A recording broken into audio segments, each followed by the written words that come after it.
I just went out and did a couple of runs in Desperado just to get some more testing in, do some more tuning, and I've been trying to do a little bit of transmission tuning just to see if I can make it live, because the truck is starting to make some power and the transmission is, I'm going to say, the weak link. It's a 4L60, so it doesn't matter what kind of money or parts you put into it, it's still the weak link, in my humble opinion. So check out the run that I just did. You'll see that I just stopped and just floored it. No boost, no brake boosting, no nothing like that. Just came from a dead stop, floored it. So you'll see the 60 foot is down from my regular average, and just trying out some new techniques. Plus, I got a new camera angle. I put my phone out the back window just to see how squirrely it gets from the rear, and it's actually kind of cool.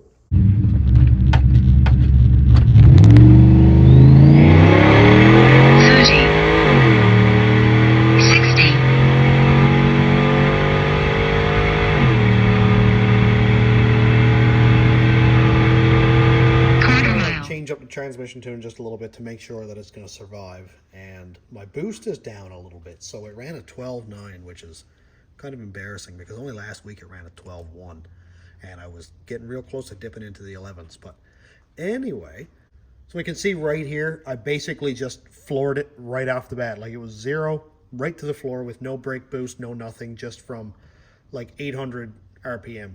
So that's why it did a terrible 60 foot, like a 2.1 I think it was, where my best 60 foot so far is a 1.83. Another thing I need to point out, just as a side note, my trans fluid temp right now is 86 degrees Fahrenheit. That is as soon as I hit the throttle. And at the top of first gear at 6,300 RPM, it went to 90. So it went up 4 degrees. That cooler is absolutely amazing. At the top of second, 91 degrees. It climbed a total of 5 degrees over a quarter-mile run. I mentioned earlier I'm going to try some transmission tuning just to make sure it's going to live. And if I come right here at the shift, this is right at the top, 63.99 RPM, 0 degrees torque management.